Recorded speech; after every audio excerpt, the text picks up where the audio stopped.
ਹਾਂਜੀ, ਸਤਿ ਸ਼੍ਰੀ ਅਕਾਲ ਪ੍ਰੇਰਣਾ ਜੀ। ਸਤਿ ਸ਼੍ਰੀ ਅਕਾਲ ਰਮਾ ਜੀ। ਅੱਜ ਅਸੀਂ ਮੋਟਰ ਇੰਸ਼ੋਰੈਂਸ ਯਾਨੀ ਕਿ ਕਾਰ ਇੰਸ਼ੋਰੈਂਸ ਬਾਰੇ ਗੱਲ ਕਰਾਂਗੇ। ਮੈਂ ਉਹਦੇ ਬਾਰੇ ਹਾਂਜੀ ਤੁਹਾਨੂੰ ਥੋੜੀ ਜਾਣਕਾਰੀ ਦੇਣਾ ਚਾਹਾਂਗਾ ਜੀ।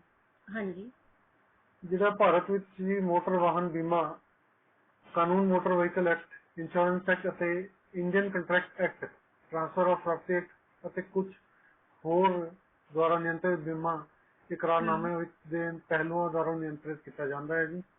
ਹਾਂਜੀ ਜਿਹੜਾ ਮੋਟਰ ਵਾਹਨ ਬੀਮਾ ਮੋਟਰ ਵਾਹਨ ਦੀ ਵਰਤੋਂ ਕਾਰਨ ਪੈਦਾ ਹੋਣ ਵਾਲੇ ਤੀਜੀ ਧਿਰ ਦੇ ਜੋਖਮ ਅਤੇ ਵਾਹਨ ਨੂੰ ਹੋਏ ਨੁਕਸਾਨ ਦੇ ਜੋਖਮ ਨੂੰ ਕਵਰ ਕਰਨ ਲਈ ਬੀਮਾ ਕਵਰੇਜ ਹੈ ਜੀ।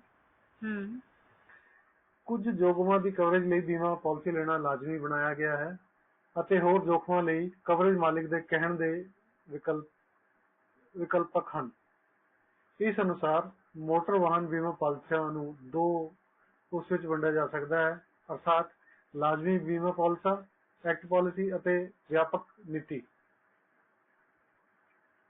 ਜਨਤਕ ਸਥਾਨ ਤੇ ਇੱਕ ਮੋਟਰ ਵਾਹਨ ਸੰਭਾਵੀ ਤੌਰ ਤੇ ਇੱਕ ਖਤਰਨਾਕ ਅਤੇ ਘਾਤਕ ਸਾਧਨ ਹਨ।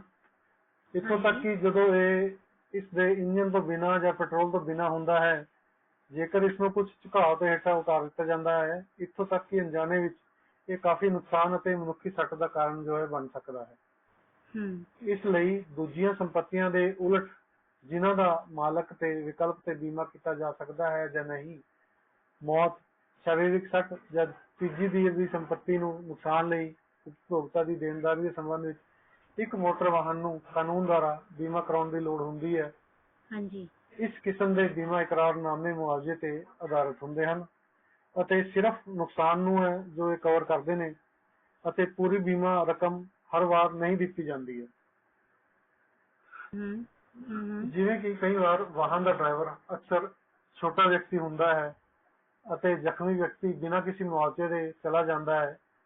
ਭਾਰਤ ਵਿੱਚ ਤੀਜੀ ਧਿਰ ਦੇ ਜੋਖਮ ਨੂੰ ਕਵਰ ਕਰਨ ਲਈ ਮੋਟਰ ਵਾਹਨ ਦਾ ਬੀਮਾ ਲਾਜ਼ਮੀ ਬਣਾਇਆ ਗਿਆ ਹੈ ਅਤੇ ਮੋਟਰ ਵਹੀਕਲ ਐਕਟ ਪ੍ਰਦਾਨ ਕਰਦਾ ਹੈ ਕਿ ਵਾਹਨ ਦੀ ਵਰਤੋਂ ਨਹੀਂ ਕੀਤੀ ਜਾਣੀ ਹੈ ਇੰਸ਼ੋਰੈਂਸ ਤੋਂ ਬਿਨਾਂ।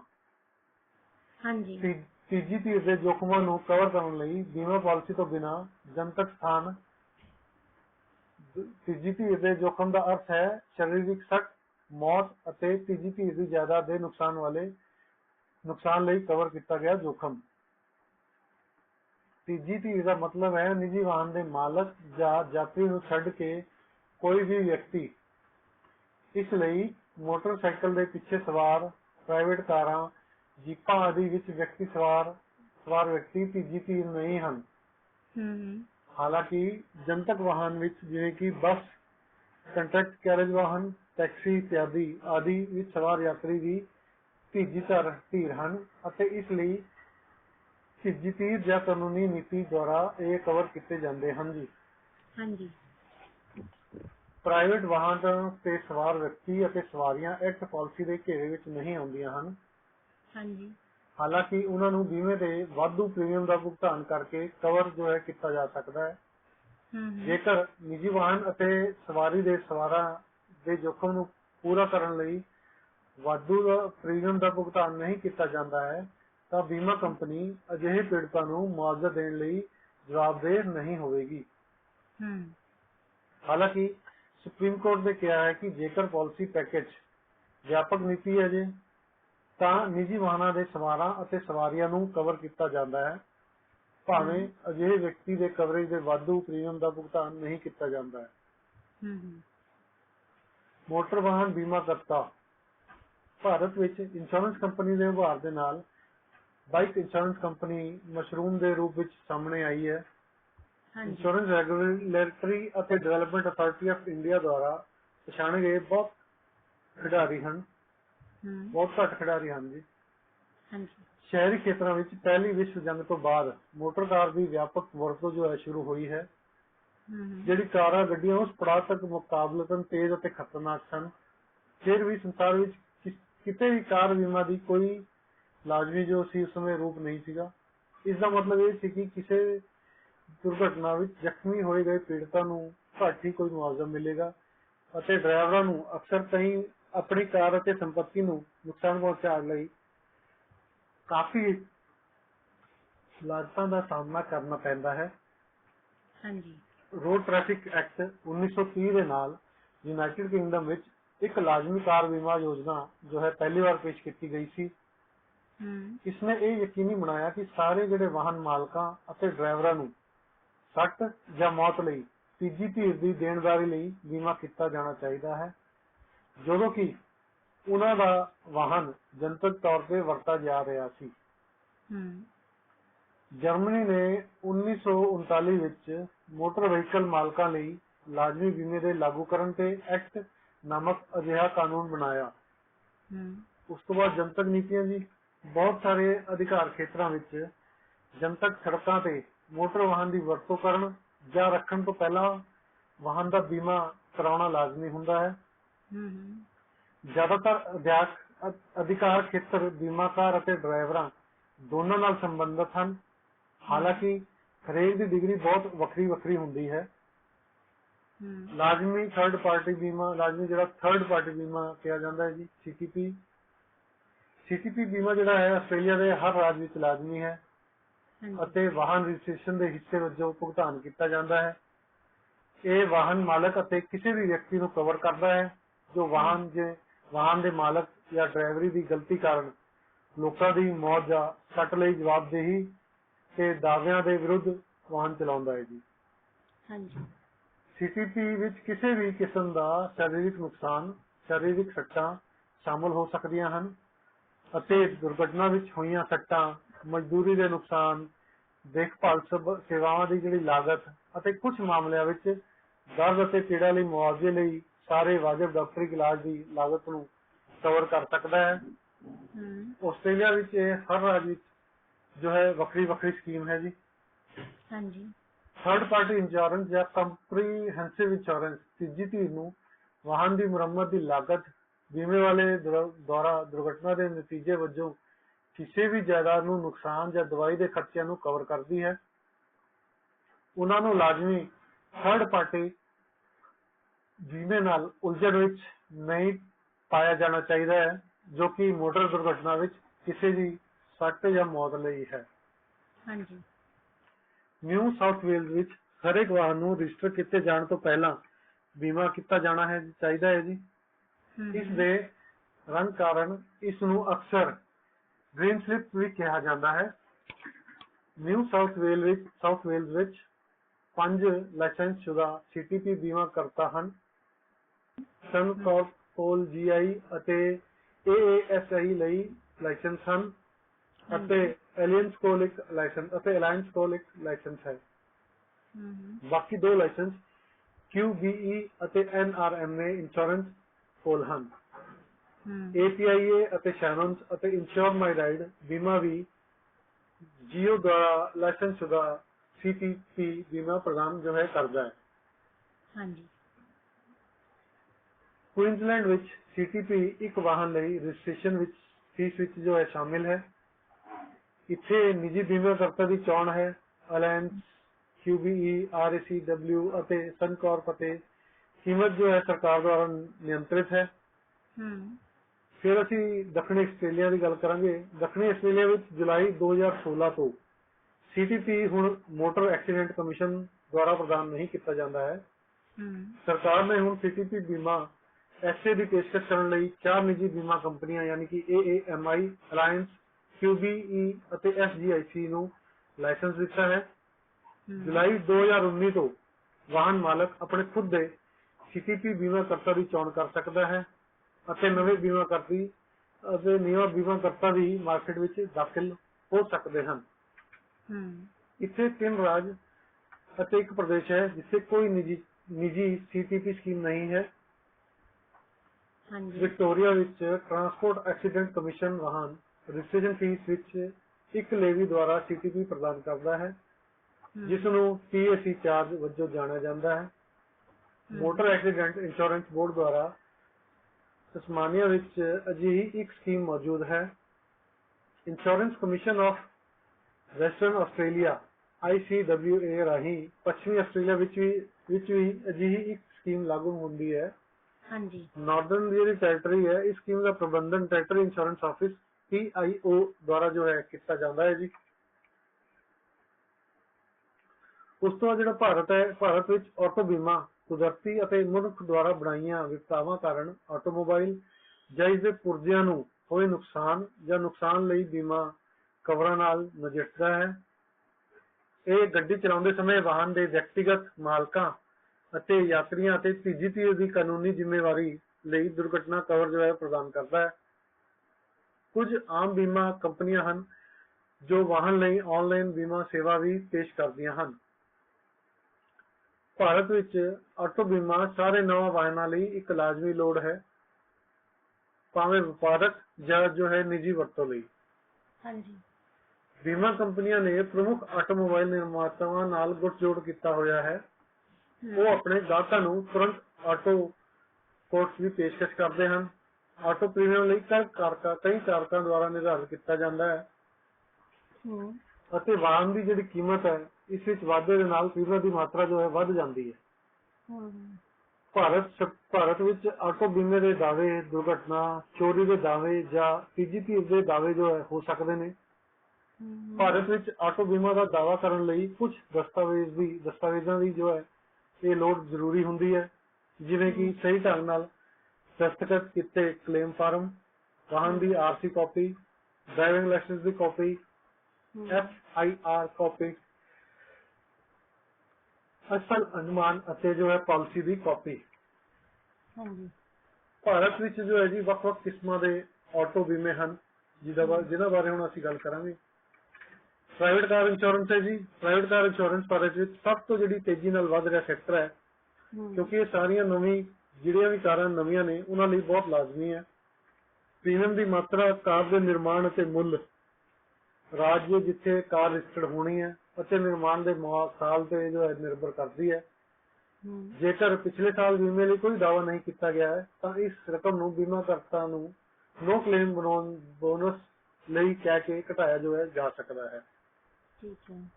ਇਸ ਤੋਂ ਬਾਅਦ ਦੋ ਪਹੀਆ ਵਾਹਨ ਬੀਮਾ ਹੈ ਜੀ। ਭਾਰਤ ਵਿੱਚ ਦੋ ਪਹੀਆ ਬੀਮਾ ਵਾਹਨ ਦੇ ਡਰਾਈਵਰਾਂ ਲਈ ਦੁਰਘਟਨਾ ਬੀਮਾ ਕਵਰ ਕਰਦਾ ਹੈ। ਪ੍ਰੀਮੀਅਮ ਦੀ ਰਕਮ ਪਾਲਿਸੀ ਦੀ ਮਿਆਦ ਤੋਂ ਸ਼ੁਰੂ ਵਿੱਚ ਟੈਰਿਫ ਸਲਾਹਕਾਰ ਕਮੇਟੀ ਦੁਆਰਾ ਨਿਰਧਾਰਿਤ ਕੀਤੀ ਗਈ ਹੈ। ਘਰ ਦੀ ਦਰਾਂ ਨਾਲ ਗੁਣਾ ਮੌਜੂਦਾ ਸ਼ੋਰੂਮ ਕੀਮਤ ਤੋਂ ਉਸ ਤੇ ਜੋ ਹੈ ਨਿਰਭਰ ਕਰਦੀ ਹੈ। ਇਸ ਤੋਂ ਬਾਅਦ ਗੱਲ ਕਰਾਂਗੇ ਵਪਾਰਕ ਵਾਹਨ ਬੀਮਾ ਬਾਰੇ। ਭਾਰਤ ਵਿੱਚ ਵਪਾਰਕ ਵਾਹਨ ਬੀਮਾ ਉਹਨਾਂ ਸਾਰੇ ਵਾਹਨਾਂ ਲਈ ਕਵਰ ਪ੍ਰਦਾਨ ਕਰਦਾ ਹੈ ਜੋ ਨਿਰਦੇਸ਼ੀ ਉਦੇਸ਼ਾਂ ਜਿਵੇਂ ਕਿ ਟਰੱਕਾਂ ਅਤੇ HMV ਨਹੀਂ ਵਰਤੇ ਜਾਂਦੇ ਹਨ। ਪ੍ਰੀਮੀਅਮ ਦੀ ਜੋ ਰਕਮ ਹੈ ਬੀਮੇ ਦੀ ਮਿਆਦ ਤੋਂ ਸ਼ੁਰੂ ਹੋਣ ਤੋਂ ਤੇ ਵਾਹਨ ਦੀ ਸ਼ੋਰੂਮ ਕੀਮਤ, ਵਾਹਨ ਦੀ ਬਣਤਰ ਅਤੇ ਵਾਹਨ ਦੀ ਰਜਿਸਟ੍ਰੇਸ਼ਨ ਦੇ ਸਥਾਨ, ਇਹਨਾਂ ਦੇ ਉੱਪਰ ਜੋ ਹੈ ਨਿਰਭਰ ਕਰਦੀ ਹੈ। ਆਟੋ ਬੀਮੇ ਵਿੱਚ ਆਮ ਤੌਰ ਤੇ ਸ਼ਾਮਿਲ ਜੋ ਹੁੰਦਾ ਜੀ ਦੁਰਘਟਨਾ, ਅੱਗ, ਬਿਜਲੀ, ਸਵੈ-ਇਗਨੀਸ਼ਨ, ਬਾਹਰੀ ਵਿਸਫੋਟ, ਚੋਰੀ, ਘਰ ਤੋੜਨਾ ਜਾਂ ਚੋਰੀ, ਖਤਰਨਾਕ ਕੰਮ ਦੁਆਰਾ ਨੁਕਸਾਨ, ਤੀਜੀ ਧਿਰ ਦੀ ਸੱਟ ਜਾਂ ਉਹਨਾਂ ਦੀ ਮੌਤ, ਜਾਂ ਤੀਜੀ ਧਿਰ ਦੀ ਜਾਇਦਾਦ ਅਤੇ ਭੁਗਤਾਨ ਕੀਤੇ ਡਰਾਈਵਰਾਂ ਦੀ ਦੇਣਦਾਰ ਲਈ ਜੋ ਹੈ ਜ਼ਿੰਮੇਵਾਰੀ ਬਣਦੀ ਹੈ। ਉਚਿਤ ਵਾਧੂ ਪ੍ਰੀਮੀਅਮ ਦੇ ਭੁਗਤਾਨ ਤੇ ਬਿਜਲੀ, ਇਲੈਕਟ੍ਰੋਨਿਕ ਉਪਕਰਨਾਂ ਦਾ ਨੁਕਸਾਨ ਹੁੰਦਾ ਹੈ ਜਾਂ ਹੋਰ ਨੁਕਸਾਨ ਜਿਹੜਾ ਹੈ ਇਹ ਆਟੋ ਬੀਮੇ ਵਿੱਚ ਹੈ ਇਹ ਸ਼ਾਮਿਲ ਨਹੀਂ ਹੈ। ਸਿੱਟੇ ਵਿੱਚੋਂ ਨੁਕਸਾਨ ਘਟਾਓ, ਮਕੈਨੀਕਲ ਅਤੇ ਬਿਜਲੀ ਦਾ ਟੁੱਟਣਾ, ਅਸਫਲਤਾ ਜਾਂ ਉਹਨਾਂ ਦਾ ਟੁੱਟਣਾ ਜਦੋਂ ਵਾਹਨ ਜੋ ਹੈ ਭੂਗੋਲਿਕ ਖੇਤਰ ਤੋਂ ਬਾਹਰ ਵਰਤਿਆ ਜਾਂਦਾ ਹੈ। ਯੁੱਧ ਜਾਂ ਪਰਮਾਣੂ ਖੇਤਰੇ ਅਤੇ ਸ਼ਰਾਬੀ ਡਰਾਈਵਿੰਗ ਵਿੱਚ ਇਹ ਫਿਰ ਨਹੀਂ ਸ਼ਾਮਿਲ ਹੁੰਦਾ ਜੀ।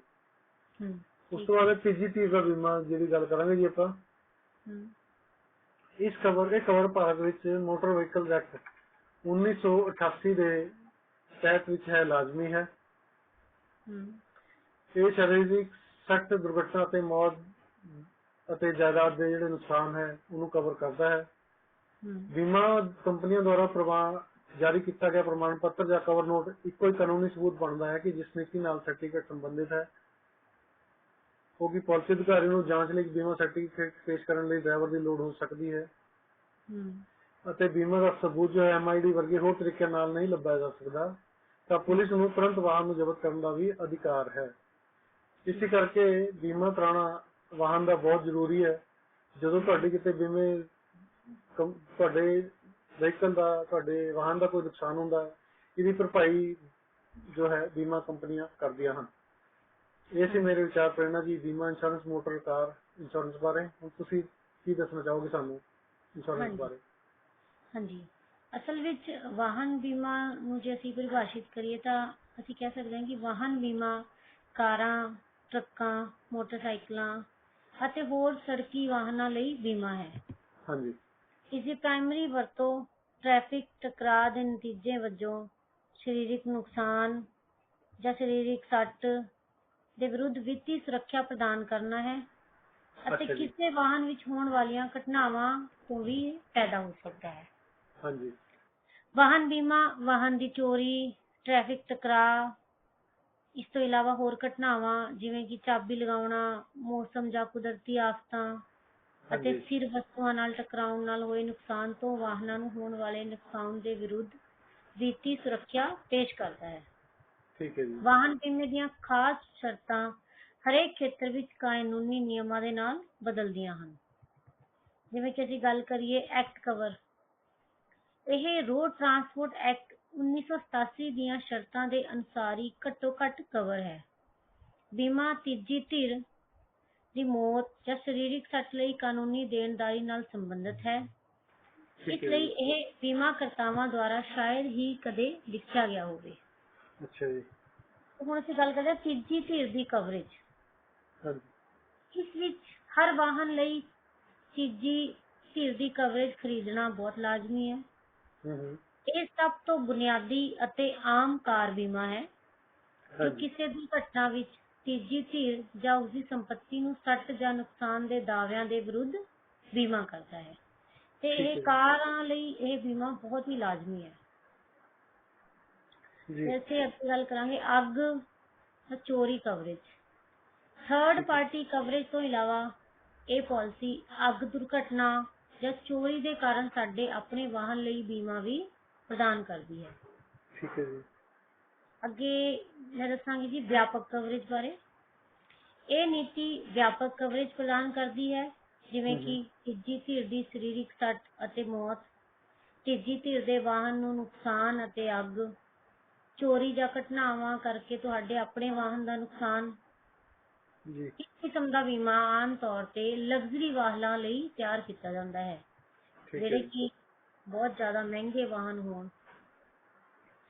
ਤੇ ਅਸੀਂ ਗੱਲ ਕਰੀਏ ਵਾਹਨ ਬੀਮਾ ਬਾਰੇ ਤਾਂ ਬੀਮਾ ਹੋਰ ਵੀ ਕੁਝ ਚੀਜ਼ਾਂ ਨੂੰ ਕਵਰ ਕਰ ਸਕਦਾ ਹੈ ਜਿਵੇਂ ਕਿ ਬੀਮਾ ਯੁਕਤ ਪਾਰਟੀ ਜਿਹਨੂੰ ਅਸੀਂ ਮੈਡੀਕਲ ਭੁਗਤਾਨ ਕਹੀਏ, ਬੀਮੇ ਵਾਲੇ ਦੁਆਰਾ ਜਾਇਦਾਦ ਦਾ ਨੁਕਸਾਨ, ਸਰੀਰਕ ਨੁਕਸਾਨ ਜਾਂ ਫਿਰ ਕਾਰ ਅਤੇ ਲੋਕ ਸੰਪਤੀ ਨੂੰ ਨੁਕਸਾਨ ਜਾਂ ਸਰੀਰਕ ਸੱਟ, ਅੱਗ ਤੇ ਚੋਰੀ ਅਤੇ ਕੁਝ ਅਧਿਕਾਰ ਖੇਤਰਾਂ ਵਿੱਚ ਬੀਮਾ ਯੁਕਤ ਵਾਹਨ ਵਿੱਚ ਸਵਾਰ ਵਿਅਕਤੀਆਂ ਦੀਆਂ ਸੱਟਾਂ ਲਈ ਕਵਰੇਜ ਆਟੋ ਦੁਰਘਟਨਾ ਵਿੱਚ ਨੁਕਸ ਦੀ ਪਰਵਾਹ ਕੀਤੇ ਬਿਨਾਂ ਹੀ ਉਪਲਬਧ ਹੈ। ਇਸੇ ਕਹਾਂਗੇ ਨੋ ਫਾਲਟ ਆਟੋ ਇੰਸ਼ੋਰੈਂਸ। ਠੀਕ ਹੈ ਜੀ। ਜੇਕਰ ਤੁਹਾਡਾ ਵਾਹਨ ਖਰਾਬ ਹੋ ਜਾਂਦਾ ਹੈ ਜਾਂ ਕਿਰਾਏ ਤੇ ਲੈਣ ਦੀ ਲਾਗਤ ਹੈ ਉਹ ਬੀਮੇ ਦੀ ਕਵਰੇਜ ਦਿੰਦੀ ਹੈ। ਤੁਹਾਡੇ ਵਾਹਨ ਨੂੰ ਮੁਰੰਮਤ ਦੀ ਸਹੂਲਤ ਤੱਕ ਲਿਜਾਣ ਦੀ ਲਾਗਤ, ਦੁਰਘਟਨਾਵਾਂ ਜਿਨ੍ਹਾਂ ਵਿੱਚ ਬੀਮਾ ਰਹਿਤ ਵਾਹਨ ਚਾਲਕ ਸ਼ਾਮਲ ਹਨ। ਅੱਛਾ ਜੀ। ਵੱਖ-ਵੱਖ ਪਾਲਿਸੀਆਂ ਉਹਨਾਂ ਹਾਲਾਤਾਂ ਨੂੰ ਦਰਸਾਉਂਦੀਆਂ ਹਨ ਜਿਨ੍ਹਾਂ ਦੇ ਤਹਿਤ ਹਰੇਕ ਆਈਟਮ ਨੂੰ ਕਵਰ ਕੀਤਾ ਜਾਂਦਾ ਹੈ। ਠੀਕ ਹੈ ਜੀ। ਉਦਾਹਰਨ ਲਈ ਇੱਕ ਵਾਹਨ ਨੂੰ ਚੋਰੀ, ਅੱਗ ਦੇ ਨੁਕਸਾਨ ਜਾਂ ਦੁਰਘਟਨਾ ਦੇ ਨੁਕਸਾਨ ਤੋਂ ਸੁਤੰਤਰ ਤੌਰ ਤੇ ਬੀਮਾ ਕੀਤਾ ਜਾ ਸਕਦਾ ਹੈ। ਜੇਕਰ ਕਿਸੇ ਵਾਹਨ ਨੂੰ ਕੁੱਲ ਘਾਟਾ ਘੋਸ਼ਿਤ ਕੀਤਾ ਜਾਂਦਾ ਹੈ ਅਤੇ ਵਾਹਨ ਦਾ ਮਾਰਕੀਟ ਮੁੱਲ ਉਸ ਰਕਮ ਤੋਂ ਘੱਟ ਹੈ ਜੋ ਅਜੇ ਵੀ ਬੈਂਕ ਨੂੰ ਬਕਾਇਆ ਹੈ ਜੋ ਵਾਹਨ ਨੂੰ ਵਿੱਤ ਪ੍ਰਦਾਨ ਕਰ ਰਿਹਾ ਹੈ ਤਾਂ GAP ਬੀਮਾ ਅੰਤਰ ਨੂੰ ਕਵਰ ਕਰ ਸਕਦਾ ਹੈ। ਸਾਰੀਆਂ ਆਟੋ ਬੀਮਾ ਪਾਲਿਸੀਆਂ ਵਿੱਚ GAP ਬੀਮਾ ਸ਼ਾਮਲ ਨਹੀਂ ਹੁੰਦਾ। ਫਾਈਨਾਂਸ ਕੰਪਨੀ ਦੁਆਰਾ ਵਾਹਨ ਨੂੰ ਖਰੀਦੇ ਜਾਣ ਤੇ GAP ਬੀਮਾ ਅਕਸਰ ਪੇਸ਼ ਕੀਤਾ ਜਾਂਦਾ ਹੈ। ਜਦੋਂ ਤੁਸੀਂ ਵਾਹਨ ਖਰੀਦਦੇ ਹੋ ਤਾਂ ਵਾਹਨ ਕੰਪਨੀਆਂ ਤੁਹਾਨੂੰ ਇਹ GAP ਬੀਮਾ ਪੇਸ਼ ਕਰਦੀਆਂ ਹਨ। ਠੀਕ ਹੈ ਜੀ। ਤੇ ਵਾਧੂ ਭੁਗਤਾਨ। ਇੱਕ ਵਾਧੂ ਭੁਗਤਾਨ ਜਿਸ ਨੂੰ ਕਟੌਤੀ ਯੋਗ ਵੀ ਕਿਹਾ ਜਾਂਦਾ ਹੈ, ਇਹ ਇੱਕ ਨਿਸ਼ਚਿਤ ਯੋਗਦਾਨ ਹੁੰਦਾ ਹੈ ਜਿਸ ਦਾ ਭੁਗਤਾਨ ਹਰ ਵਾਰ ਇੱਕ ਕਾਰ ਦੀ ਮੁਰੰਮਤ ਕੀਤੇ ਜਾਣ ਤੇ ਇੱਕ ਆਟੋਮੋਟਿਵ ਬੀਮਾ ਪਾਲਿਸੀ ਦੇ ਖਰਚਿਆਂ ਦੇ ਨਾਲ ਕੀਤਾ ਜਾਣਾ ਚਾਹੀਦਾ ਹੈ। ठीक है जी। ਆਮ ਤੌਰ ਤੇ ਇਹ ਭੁਗਤਾਨ ਸਿੱਧੇ ਦੁਰਘਟਨਾ ਦੀ ਮੁਰੰਮਤ ਨੂੰ ਕਿਹਾ ਜਾਂਦਾ ਹੈ, ਜਿਵੇਂ ਕਿ ਗੈਰਾਜ, ਮਤਲਬ ਕਿ ਅਜਿਹੀ ਸਥਾਪਨਾ ਨੂੰ ਦਰਸਾਉਂਦਾ ਹੈ ਜਿੱਥੇ ਆਮ ਤੌਰ ਤੇ ਇਹ ਭੁਗਤਾਨ ਸਿੱਧੇ ਦੁਰਘਟਨਾ ਦੀ ਮੁਰੰਮਤ ਨੂੰ ਵੀ ਕਿਹਾ ਜਾਂਦਾ ਹੈ। हाँ जी। ਮੁਰੰਮਤ ਜਿੱਥੇ ਜੋ ਕਿ ਗੈਰਾਜ ਵਿੱਚ ਕੀਤੀ ਜਾਂਦੀ ਹੈ। हाँ जी। ਜੇਕਰ ਕਿਸੇ ਦੀ ਕਾਰ ਨੂੰ ਰਾਈਟ ਆਫ ਘੋਸ਼ਿਤ ਕੀਤਾ ਜਾਂਦਾ ਹੈ ਤਾਂ ਬੀਮਾ ਕੰਪਨੀ ਪਾਲਿਸੀ ਦੇ ਸਹਿਮਤ ਹੋਏ ਵਾਧੂ ਰਕਮ ਨੂੰ ਉਸ ਦੁਆਰਾ ਮਾਲਕ ਨੂੰ ਕੀਤੇ ਗਏ ਬੰਦੋਬਸਤ ਭੁਗਤਾਨ ਤੋਂ ਕੱਟ ਲੈਂਦੀ ਹੈ। ठीक है जी। ਤੇ ਜੇਕਰ ਦੁਰਘਟਨਾ ਦੂਜੇ ਡਰਾਈਵਰ ਦੀ ਗਲਤੀ ਸੀ ਅਤੇ ਇਸ ਨੁਕਸ ਨੂੰ ਤੀਜੀ ਧਿਰ ਦੇ ਬੀਮਾਕਰਤਾ ਦੁਆਰਾ ਸਵੀਕਾਰ ਕੀਤਾ ਜਾਂਦਾ ਹੈ ਤਾਂ ਵਾਹਨ ਮਾਲਕ ਦੂਜੇ ਵਿਅਕਤੀ ਦੀ ਬੀਮਾ ਕੰਪਨੀ ਤੋਂ ਵਾਧੂ ਭੁਗਤਾਨ ਦਾ ਮੁੜ ਦਾਅਵਾ ਕਰਨ ਦੇ ਯੋਗ ਹੋ ਸਕਦਾ ਹੈ। ठीक है जी। ਤੇ ਵਾਧੂ ਨੂੰ ਮੋਟਰ ਵਾਧੂ ਬੀਮਾ ਪਾਲਿਸੀ ਦੁਆਰਾ ਵੀ ਸੁਰੱਖਿਅਤ ਕੀਤਾ ਜਾਂਦਾ ਹੈ। जी। ਲਾਜ਼ਮੀ ਵਾਧੂ ਵੀ ਇੱਕ ਭੁਗਤਾਨ ਹੁੰਦਾ ਹੈ ਬੀਮਾ ਵਿੱਚ, ਵਾਹਨ ਬੀਮਾ ਵਿੱਚ। ਇੱਕ ਲਾਜ਼ਮੀ ਵਾਧੂ ਉਹ ਘੱਟੋ ਘੱਟ ਵਾਧੂ ਭੁਗਤਾਨ ਹੈ ਜੋ ਬੀਮਾਕਰਤਾ ਬੀਮਾ ਪਾਲਿਸੀ ਤੇ ਸਵੀਕਾਰ ਕਰੇਗਾ। ਨਿੱਜੀ ਵੇਰਵਿਆਂ, ਡਰਾਈਵਿੰਗ ਰਿਕਾਰਡ ਅਤੇ ਬੀਮਾ ਕੰਪਨੀ ਦੇ ਅਨੁਸਾਰ ਘੱਟੋ ਘੱਟ ਵਧੀਕੀਆਂ ਵੱਖ-ਵੱਖ ਹੁੰਦੀਆਂ ਹਨ। ठीक है ਉਦਾਹਰਨ ਲਈ ਨੌਜਵਾਨ ਜਾਂ ਤਜਰਬੇਕਾਰ ਡਰਾਈਵਰਾਂ ਅਤੇ ਘਟਨਾਵਾਂ ਦੀਆਂ ਕਿਸਮਾਂ ਵਾਧੂ ਖਰਚੇ ਲੈ ਸਕਦੀਆਂ ਹਨ। ठीक है जी। ਅੱਗੇ ਗੱਲ ਕਰਾਂਗੇ ਸਵੈ ਇੱਛਿਤ ਵਾਧੂ। ਬੀਮੇ ਦੇ ਪ੍ਰੀਮੀਅਮ ਨੂੰ ਘਟਾਉਣ ਲਈ ਬੀਮਾਯੁਕਤ ਪਾਰਟੀ ਬੀਮਾ ਕੰਪਨੀ ਦੁਆਰਾ ਮੰਗੀ ਗਈ ਲਾਜ਼ਮੀ ਵਾਧੂ ਰਕਮ ਤੋਂ ਵੱਧ ਦਾ ਭੁਗਤਾਨ ਕਰਨ ਦੀ ਪੇਸ਼ਕਸ਼ ਕਰ ਸਕਦੀ ਹੈ। ठीक है जी। ਸਵੈ ਇੱਛਿਤ ਵਾਧੂ ਰਕਮ ਹੈ ਲਾਜ਼ਮੀ ਵਾਧੂ ਤੋਂ ਵੱਧ ਜੋ ਪਾਲਿਸੀ ਦੇ ਦਾਅਵੇ ਦੀ ਸਥਿਤੀ ਵਿੱਚ ਅਦਾ ਕੀਤੇ ਜਾਣ ਲਈ ਸਹਿਮਤ ਹੁੰਦੀ ਹੈ। ठीक है जी। ਜਿਵੇਂ ਕਿ ਇੱਕ ਵੱਡਾ ਵਾਧੂ ਬੀਮਾਕਰਤਾ ਦੁਆਰਾ ਚੁੱਕੇ ਗਏ ਵਿੱਤੀ ਜੋਖਮ ਨੂੰ ਘਟਾਉਂਦਾ ਹੈ। ਬੀਮਾਕਰਤਾ ਮਹੱਤਵਪੂਰਨ ਤੌਰ ਤੇ ਘੱਟ ਪ੍ਰੀਮੀਅਮ ਦੀ ਪੇਸ਼ ਕਰਨ ਦੇ ਯੋਗ ਹੁੰਦਾ ਹੈ। ठीक ठीक है जी। ਅੱਗੇ ਅਸੀਂ ਗੱਲ ਕਰਾਂਗੇ ਆਟੋ ਬੀਮਾ ਜੋਖਮ ਚੋਣ। ਅਧਿਕਾਰ ਖੇਤਰ ਤੇ ਨਿਰਭਰ ਕਰਦੇ ਹੋਏ ਬੀਮਾ ਪ੍ਰੀਮੀਅਮ ਜਾਂ ਤਾਂ ਸਰਕਾਰ ਦੁਆਰਾ ਨਿਰਧਾਰਿਤ ਕੀਤਾ ਜਾ ਸਕਦਾ ਹੈ ਜਾਂ ਸਰਕਾਰ ਦੁਆਰਾ ਨਿਰਧਾਰਿਤ ਨਿਯਮਾਂ ਦੇ ਢਾਂਚੇ ਦੇ ਅਨੁਸਾਰ ਬੀਮਾ ਕੰਪਨੀ ਦੇ ਦੁਆਰਾ ਨਿਰਧਾਰਿਤ ਕੀਤਾ ਜਾ ਸਕਦਾ ਹੈ। ठीक है जी। ਅਕਸਰ ਬੀਮਾਕਰਤਾ ਕੋਲ ਲਾਜ਼ਮੀ ਦੇਣਦਾਰੀ ਕਵਰੇਜ ਦੀ ਬਜਾਏ ਭੌਤਿਕ ਨੁਕਸਾਨ ਕਵਰੇਜ ਦੇ ਕੀਮਤ ਨਿਰਧਾਰਨ ਕਰਨ ਦੀ ਵਧੇਰੇ ਆਜ਼ਾਦੀ ਹੁੰਦੀ ਹੈ।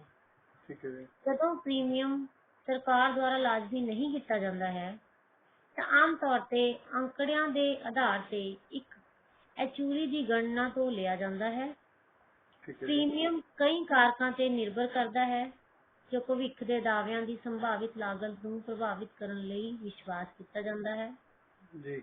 ਇਹਨਾਂ ਕਾਰਕਾਂ ਵਿੱਚ ਕਾਰ ਦੀਆਂ ਵਿਸ਼ੇਸ਼ਤਾਵਾਂ, ਚੁਣੀ ਗਈ ਕਵਰੇਜ ਜੋ ਕਿ ਕਟੌਤੀਯੋਗ ਸੀਮਾ ਜਾਂ ਕਵਰ ਕੀਤੇ ਖਤਰੇ ਹਨ, ਡਰਾਈਵਰ ਦਾ ਪ੍ਰੋਫਾਈਲ ਵਿੱਚ ਉਹਦੀ ਉਮਰ, ਲਿੰਗ, ਡਰਾਈਵਿੰਗ ਇਤਿਹਾਸ, ਕਿਵੇਂ ਦਾ ਡਰਾਈਵਰ ਹੈ ਉਹ, ਅਤੇ ਕਾਰ ਦੀ ਵਰਤੋਂ, ਮਤਲਬ ਕਿ ਕਾਰ ਕੰਮ ਤੇ ਆਉਣਾ ਜਾਣਾ ਹੈ ਜਾਂ ਅਨੁਮਾਨਿਤ ਸਾਲਾਨਾ ਦੂਰੀ ਤੇ ਜਾਂਦੀ ਹੈ, ਇਹ ਸਾਰੇ ਹੀ ਸ਼ਾਮਿਲ ਹੁੰਦੇ ਹਨ। ठीक है जी। ਤੇ ਮਾਲਕ ਦਾ ਪਤਾ ਪ੍ਰੀਮੀਅਮ ਨੂੰ ਪ੍ਰਭਾਵਿਤ ਕਰ ਸਕਦਾ ਹੈ। ਉੱਚ ਅਪਰਾਧ ਦਰਾਂ ਵਾਲੇ ਖੇਤਰ ਆਮ ਤੌਰ ਤੇ ਬੀਮੇ ਦੀਆਂ ਉੱਚੀਆਂ ਕੀਮਤਾਂ ਵੱਲ ਵੀ ਲੈ ਜਾਂਦੇ ਹਨ। जी। ਤੇ ਅੱਗੇ ਅਸੀਂ ਗੱਲ ਕਰਾਂਗੇ ਕਿ ਡਰਾਈਵਰ ਦਾ ਲਿੰਗ ਕੀ ਹੈ, ਕਿਉਂਕਿ ਪੁਰਸ਼ ਡਰਾਈਵਰਾਂ, ਖਾਸ ਤੌਰ ਤੇ ਛੋਟੀ ਉਮਰ ਦੇ ਡਰਾਈਵਰਾਂ ਨੂੰ ਔਸਤਨ ਅਕਸਰ ਜ਼ਿਆਦਾ ਹਮਲਾਵਰ ਢੰਗ ਨਾਲ ਗੱਡੀ ਚਲਾਉਣ ਦੀ ਪ੍ਰਵਿਰਤੀ ਮੰਨਿਆ ਜਾਂਦਾ ਹੈ। ਇਸ ਲਈ ਉਹਨਾਂ ਵਾਹਨਾਂ ਤੇ ਪਾਲਿਸੀਆਂ ਲਈ ਚਾਰਜ ਕੀਤੇ ਜਾਣ ਵਾਲੇ ਪ੍ਰੀਮੀਅਮ ਅਕਸਰ ਜ਼ਿਆਦਾ ਹੁੰਦੇ ਹਨ ਜਿਨ੍ਹਾਂ ਦਾ ਪ੍ਰਾਇਮਰੀ ਡਰਾਈਵਰ ਪੁਰਸ਼ ਹੁੰਦਾ ਹੈ। अच्छा जी। ਇਹ ਭੇਦਭਾਵ ਛੱਡਿਆ ਜਾ ਸਕਦਾ ਹੈ ਜੇਕਰ ਡਰਾਈਵਰ ਇੱਕ ਨਿਸ਼ਚਿਤ ਉਮਰ ਦਾ ਹੈ। अच्छा जी। 1 ਮਾਰਚ 2011 ਨੂੰ ਯੂਰੋਪੀਅਨ ਕੋਰਟ ਆਫ ਜਸਟਿਸ ਨੇ ਫੈਸਲਾ ਕੀਤਾ ਕਿ ਬੀਮਾ ਕੰਪਨੀਆਂ ਜੋ ਲਿੰਗ ਨੂੰ ਜੋਖਮ ਦੇ ਕਾਰਕ ਵਜੋਂ ਵਰਤਦੀਆਂ ਹਨ ਜਦੋਂ ਬੀਮਾ ਪ੍ਰੀਮੀਅਮਾਂ ਦੀ ਗਣਨਾ ਕੀਤੀ ਜਾਂਦੀ ਹੈ ਤਾਂ ਉਹ EU ਸਮਾਨਤਾ ਕਾਨੂੰਨਾਂ ਦੀ ਉਲੰਘਣਾ ਕਰ ਰਹੀਆਂ ਸਨ। ਅਦਾਲਤ ਨੇ ਫੈਸਲਾ ਸੁਣਾਇਆ ਕਿ ਕਾਰ ਬੀਮਾ ਕੰਪਨੀਆਂ ਮਰਦਾਂ ਨਾਲ ਵਿਤਕਰਾ ਕਰ ਰਹੀਆਂ ਹਨ। ਹਾਲਾਂਕਿ ਕੁਝ ਸਥਾਨਾਂ ਵਿੱਚ ਜਿਵੇਂ ਕਿ UK ਕੰਪਨੀਆਂ ਨੇ ਪੇਸ਼ੇ ਦੇ ਆਧਾਰ ਤੇ ਵਿਤਕਰੇ ਦੀ ਮਿਆਰੀ ਅਜੇ ਵੀ ਲਿੰਗ ਨੂੰ ਇੱਕ ਕਾਰਕ ਵਜੋਂ ਕੀਤੀ ਜਾਂਦੀ ਹੈ, ਭਾਵੇਂ ਅਸਿੱਧੇ ਤੌਰ ਤੇ। ਜਿਹੜੇ ਪੇਸ਼ੇ ਆਮ ਤੌਰ ਤੇ ਮਰਦਾਂ ਦੁਆਰਾ ਕੀਤੇ ਜਾਂਦੇ ਹਨ ਉਹਨਾਂ ਨੂੰ ਵਧੇਰੇ ਜੋਖਮ ਭਰਿਆ ਮੰਨਿਆ ਜਾਂਦਾ ਹੈ, ਭਾਵੇਂ ਉਹ ਅਦਾਲਤ ਦੇ ਫੈਸਲੇ ਤੋਂ ਪਹਿਲਾਂ ਨਹੀਂ ਸਨ। ਅੱਛਾ ਕਿ ਜੀ। ਜਦੋਂ ਇਹ ਗੱਲ ਔਰਤਾਂ ਵਿੱਚ ਪ੍ਰਮੁੱਖ ਪੇਸ਼ਿਆਂ ਤੇ ਲਾਗੂ ਹੁੰਦੀ ਹੈ। ਜੀ ਪੁਰਸ਼ਾਂ ਲਈ ਪ੍ਰੀਮੀਅਮ ਘੱਟ ਹੋਣ ਦੇ ਬਾਵਜੂਦ ਔਰਤਾਂ ਲਈ ਵਧਾ ਦਿੱਤਾ ਗਿਆ ਹੈ। ਇਹ ਸਮਾਨਤਾ ਪ੍ਰਭਾਵ ਵਿਅਕਤੀਆਂ ਲਈ ਬੀਮੇ ਦੀਆਂ ਹੋਰ ਕਿਸਮਾਂ ਵਿੱਚ ਵੀ ਦੇਖਿਆ ਗਿਆ ਹੈ, ਜਿਵੇਂ ਕਿ ਜੀਵਨ ਬੀਮਾ, ਉੱਥੇ ਵੀ ਇਹ ਲਾਗੂ ਹੁੰਦਾ ਹੈ। ਠੀਕ ਹੈ ਜੀ। ਤੇ ਬੀਮੇ ਦਾ ਪ੍ਰੀਮੀਅਮ ਡਰਾਈਵਰ ਦੀ ਉਮਰ ਤੇ ਵੀ ਨਿਰਭਰ ਕਰਦਾ ਹੈ। ਜੀ ਕਿਸ਼ੋਰ ਡਰਾਈਵਰ ਜਿਨ੍ਹਾਂ ਦਾ ਕੋਈ ਡਰਾਈਵਿੰਗ ਰਿਕਾਰਡ ਨਹੀਂ ਹੈ, ਉਹਨਾਂ ਲਈ ਉੱਚ ਕਾਰ ਬੀਮਾ ਪ੍ਰੀਮੀਅਮ ਹੋਵੇਗਾ। ਹਾਲਾਂਕਿ ਨੌਜਵਾਨ ਡਰਾਈਵਰਾਂ ਨੂੰ ਅਕਸਰ ਛੋਟਾਂ ਦੀ ਪੇਸ਼ਕਸ਼ ਵੀ ਕੀਤੀ ਜਾਂਦੀ ਹੈ, ਜੇਕਰ ਉਹ ਮਾਨਤਾ ਪ੍ਰਾਪਤ ਕੋਰਸਾਂ ਜਿਵੇਂ ਕਿ UK ਵਿੱਚ POS Plus ਸਕੀਮ ਤੇ ਹੋਰ ਡਰਾਈਵਰ ਸਿਖਲਾਈ ਲੈਂਦੇ ਹਨ। ਜੀ ਅਮਰੀਕਾ ਵਿੱਚ ਬਹੁਤ ਸਾਰੇ ਬੀਮਾ ਕਰਤਾ ਚੰਗੇ ਅਕਾਦਮਿਕ ਰਿਕਾਰਡ ਵਾਲੇ ਵਿਦਿਆਰਥੀਆਂ ਨੂੰ ਇੱਕ ਚੰਗੇ ਗ੍ਰੇਡ ਦੀ ਛੋਟ ਤੇ ਘਰ ਤੋਂ ਦੂਰ ਰਹਿਣ ਵਾਲਿਆਂ ਨੂੰ ਨਿਵਾਸੀ ਵਿਦਿਆਰਥੀ ਛੋਟ ਵੀ ਪੇਸ਼ਕਸ਼ ਕਰਦੇ ਹਨ। ਆਮ ਤੌਰ ਤੇ 25 ਸਾਲ ਦੀ ਉਮਰ ਵਿੱਚ ਬੀਮਾ ਪ੍ਰੀਮੀਅਮ ਘੱਟ ਹੋ ਜਾਂਦੇ ਹਨ। ਕੁਝ ਬੀਮਾ ਕੰਪਨੀਆਂ ਖਾਸ ਤੌਰ ਤੇ ਘੱਟ ਪ੍ਰੀਮੀਅਮ ਵਾਲੇ ਕਿਸ਼ੋਰਾਂ ਲਈ ਇਕੱਲੇ ਖੜੇ ਕਾਰ ਬੀਮਾ ਪਾਲਿਸੀਆਂ ਪੇਸ਼ ਕਰਦੀਆਂ ਹਨ। ਕਿਸ਼ੋਰਾਂ ਦੇ ਡਰਾਈਵਿੰਗ ਤੇ ਪਾਬੰਦੀਆਂ ਲਗਾ ਕੇ ਇਹ ਆਪਣੇ ਜੋਖਮ ਨੂੰ ਪ੍ਰਭਾਵਸ਼ਾਲੀ ਢੰਗ ਨਾਲ ਘਟਾਉਂਦੀਆਂ ਹਨ। ਜੀ ਤੇ ਜੇ ਅਸੀਂ ਗੱਲ ਕਰੀਏ ਸੀਨੀਅਰ ਡਰਾਈਵਰਾਂ ਦੀ, ਤਾਂ ਸੀਨੀਅਰ ਡਰਾਈਵਰ ਅਕਸਰ ਰਿਟਾਇਰਮੈਂਟਾਂ ਛੋਟਾਂ ਲਈ ਯੋਗ ਹੁੰਦੇ ਹਨ, ਜੋ ਕਿ ਇਸ ਉਮਰ ਸਮੂਹ ਦੁਆਰਾ ਚਲਾਏ ਗਏ ਘੱਟ ਔਸਤ ਮੀਲ ਨੂੰ ਦਰਸਾਉਂਦੇ ਹਨ। ਹਾਲਾਂਕਿ 65 ਸਾਲ ਦੀ ਉਮਰ ਤੋਂ ਬਾਅਦ ਸੀਨੀਅਰ ਡਰਾਈਵਰਾਂ ਲਈ ਦਰਾਂ ਵੱਧ ਸਕਦੀਆਂ ਹਨ, ਕਿਉਂਕਿ ਬਹੁਤ ਜ਼ਿਆਦਾ ਉਮਰ ਦੇ ਡਰਾਈਵਰਾਂ ਨਾਲ ਜੁੜੇ ਜੋਖਮ ਵਿੱਚ ਵੀ ਵਾਧਾ ਹੁੰਦਾ ਹੈ। ਆਮ ਤੌਰ ਤੇ 65 ਸਾਲ ਤੋਂ ਵੱਧ ਉਮਰ ਦੇ ਡਰਾਈਵਰਾਂ ਲਈ ਵਧੇ ਹੋਏ ਜੋਖਮ ਹੌਲੀ ਪ੍ਰਤੀਬਿੰਬ ਪ੍ਰਤੀਕਿਰਿਆ ਦੇ ਸਮੇਂ ਤੇ ਜ਼ਿਆਦਾ ਸੱਟ ਲੱਗਣ ਵਾਲੇ ਹੋਣ ਨਾਲ ਜੁੜਿਆ ਹੋਇਆ ਹੈ। ਤਾਂ ਇੰਝ ਅਸੀਂ ਕਹਿ ਸਕਦੇ ਹਾਂ ਕਿ ਬੀਮੇ ਦਾ ਪ੍ਰੀਮੀਅਮ ਕਿਸੇ ਡਰਾਈਵਰ ਦੇ ਲਿੰਗ ਤੇ ਉਸਦੀ ਉਮਰ ਦੇ ਹਿਸਾਬ ਨਾਲ ਵੀ ਨਿਸ਼ਚਿਤ ਕੀਤਾ ਜਾਂਦਾ ਹੈ। ਠੀਕ ਹੈ ਜੀ। ਕਿਉਂਕਿ ਇਹ ਬਹੁਤ ਜ਼ਰੂਰੀ ਹੈ ਕਿ ਜੋ ਗੱਡੀ ਨੂੰ ਚਲਾ ਰਿਹਾ ਹੈ ਉਹਦੇ ਰਿਸਕ ਕਿੰਨਾ ਹੈ, ਕਿਵੇਂ ਉਹ ਡਰਾਈਵਿੰਗ ਕਰਦਾ ਹੈ। ਜੀ ਤੇ ਅੰਕੜੇ ਦਰਸਾਉਂਦੇ ਹਨ ਕਿ ਇਹ ਵੀ ਦੇਖਿਆ ਗਿਆ ਹੈ ਕਿ ਵਿਆਹੇ ਹੋਏ ਡਰਾਈਵਰਾਂ ਦੀ ਬਾਕੀ ਆਬਾਦੀ ਨਾਲੋਂ ਔਸਤਨ ਘੱਟ ਦੁਰਘਟਨਾਵਾਂ ਹੁੰਦੀਆਂ ਹਨ। ਇਸ ਲਈ ਪਾਲਿਸੀ ਮਾਲਕ ਜੋ ਵਿਆਹੇ ਹੋਏ ਹਨ ਅਕਸਰ ਸਿੰਗਲ ਵਿਅਕਤੀਆਂ ਨਾਲੋਂ ਘੱਟ ਪ੍ਰੀਮੀਅਮ ਪ੍ਰਾਪਤ ਕਰਦੇ ਹਨ। ਤੇ ਇਹ ਉਹਨਾਂ ਦੇ ਪੇਸ਼ੇ ਤੇ ਵੀ ਨਿਰਭਰ ਕਰਦਾ ਹੈ। ਪ੍ਰੀਮੀਅਮ ਨਿਰਧਾਰਿਤ ਕਰਨ ਲਈ ਡਰਾਈਵਰ ਦੇ ਪੇਸ਼ੇ ਨੂੰ ਇੱਕ ਕਾਰਕ ਵਜੋਂ ਵਰਤਿਆ ਜਾ ਸਕਦਾ ਹੈ। ਕੁਝ ਪੇਸ਼ਿਆਂ ਨੂੰ ਨੁਕਸਾਨ ਹੋਣ ਦੀ ਜ਼ਿਆਦਾ ਸੰਭਾਵਨਾ ਹੁੰਦੀ ਹੈ ਜੇਕਰ ਉਹ ਨਿਯਮਿਤ ਤੌਰ ਤੇ ਵਧੇਰੇ ਯਾਤਰਾ ਕਰਦੇ ਹਨ ਜਾਂ ਮਹਿੰਗੇ ਸਾਜੋ ਸਮਾਨ ਜਾਂ ਸਟਾਕ ਲੈ ਕੇ ਜਾਂਦੇ ਹਨ, ਤੇ ਜੇ ਉਹ ਔਰਤਾਂ ਜਾਂ ਮਰਦਾਂ ਵਿਚਕਾਰ ਪ੍ਰਮੁੱਖ ਹਨ, ਤਾਂ ਇਹ ਜੀ ਦੇ ਪੇਸ਼ੇ ਤੇ ਵੀ ਨਿਰਭਰ ਕਰਦਾ ਹੈ।